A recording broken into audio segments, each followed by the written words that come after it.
So if you didn't know, Japan likes to hold a lot of different award ceremonies for the manga industry. Some more prestigious and massive, and others a little bit smaller, but usually they're broken up into brackets or segments just to help out in different departments. Sometimes it's for newcomers, for one-shots, for potential anime or popularity or writing. There's a whole slew of different categories, right? We had one recently just finish up called the 15th Manga Taisho Awards. And what's interesting about this award is that it's usually dedicated to series that have less than 8 volumes. And this year's nominees is around about 10 different ones, was actually rather stacked with some very prolific titles, and none of them won. There was a very unknown story that took the crown very effortlessly. And just to give you an example of what series were nominated, Oshinoko, very incredible, Dan, Taking the World by Storm, and Look Back by Tatsuki Fujimoto. Now originally I would have thought that Look Back would have won this, but it came second. And the series that was nominated more than it, only by a couple of points, was a series known as Darwin Jihen, or Darwin's Incident. So of course, I was extremely curious and I wanted to go check out this series. And I was actually pleasantly surprised with what I read. I assume there is a lot more for it. It is very difficult to find in English.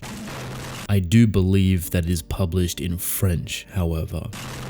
So if you're French or if you speak it, you probably have a couple of volumes to work with. And I can only doubly assume on top of it that the volumes that are available are absolutely phenomenal. Because the first chapter, very simple, it's very difficult to compare it to something like Look Back or even Dan or Oshinoko, but there is potential and a lot of it. To give you a rundown of what Darwin Jihen is, or Darwin's Incident, it goes a little like this. The story focuses on a half human and half chimpanzee called Charlie. You heard that correctly. This is a hybrid, but what is called an hybrid in the story, a half human that is born from an animal due to experimentation.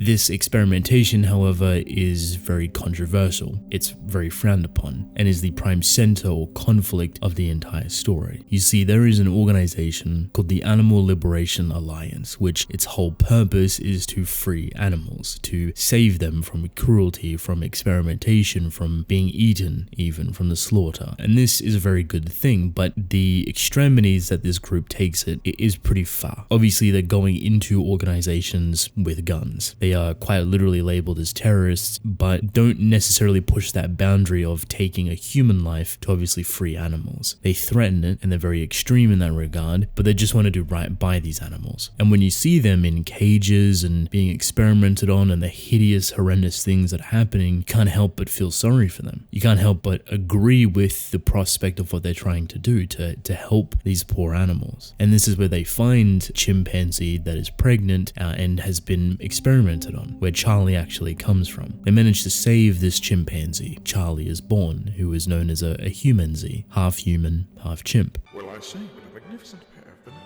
Many years would pass and Charlie is a 15-year-old boy. Very intelligent, simply spoken, not necessarily emotional, but integrated into society and the human aspect of things, right? He still has some chimpanzee qualities, but they're mixed rather efficiently with the human lifestyle. Daddy, chill. Because of what Charlie is and the experimentation that happened to Charlie, everything has been documented. So Charlie is pretty much known globally as being the first hybrid, someone that has been genetically enhanced with all of this technology and gene splicing, etc., to make this possible. But the horrendous ways that it happened have been definitely blanketed by society, by government, by news corporations. No one really knows the truth of how Charlie came to exist. The doctor or the experimentation process has vanished completely.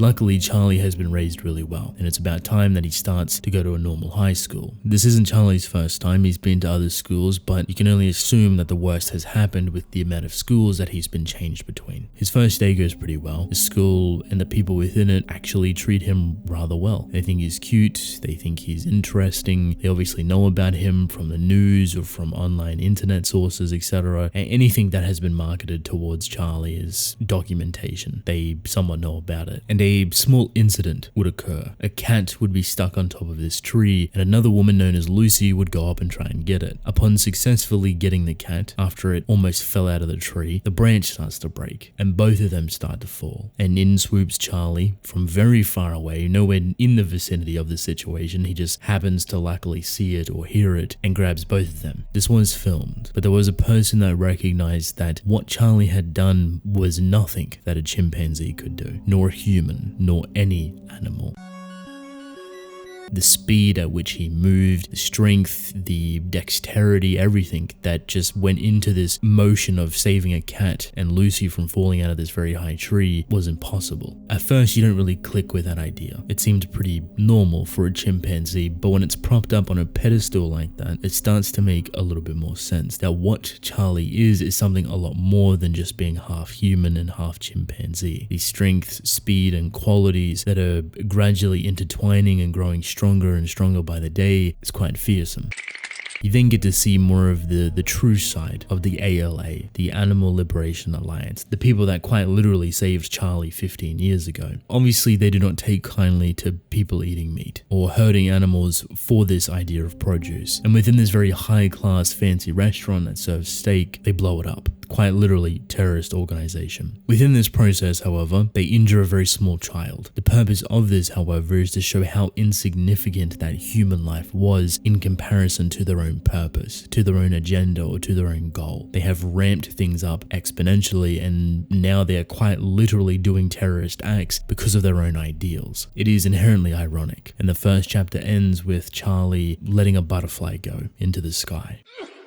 Personally, I am super curious with this story, and I hope whenever, if ever, it gets translated to English, that it is well received, to continuously be translated, because I believe this story was released at the end of 2020, maybe the start of 2021, and nothing has been done for it since. But now with the award that it just recently won, over Look Back, Dan and Oshi no Ko, a lot more attention is going to be brought towards it, potentially fueling some sort of English release, which I think would be pretty nice. Personally, I found the story to be rather creative and intuitive. It's not too often that you see half human, half chimpanzee used so efficiently, especially with a story like this one. This is quite an important and relevant conversation for animal lives and vegans and meat eating and the quality of animal lives, etc. So there's a lot of thought that goes into it, and this series kind of takes that concept and amps it up exponentially. I do believe it is playing heavily into the idea that Charlie, being half human and half chimpanzee, has an interesting perspective on this entire situation, being that he is both sides of the same coin, an animal and a human. Even though he has been raised with human ideologies and human beliefs, his thought process and how he views the world is definitely a little bit different. And the way he treats very small animals and insects and just views animals in general is very in-depth, it's very compassionate. And I can only assume that this would be played upon and extrapolated much further, because I've seen some of the covers for the next volumes and I see him holding a gun. Is he truly fighting the ALA? Is he trying to understand what it means to be human, or what it means to do these actions or go to the extreme for animals? Like, what is the purpose of taking a human life to try and save animals, and vice versa? Where do you draw that line? What is the duality? Where is the compassion? And when he is quite literally both sides of the coin, where does he fit within it? How does he want to help?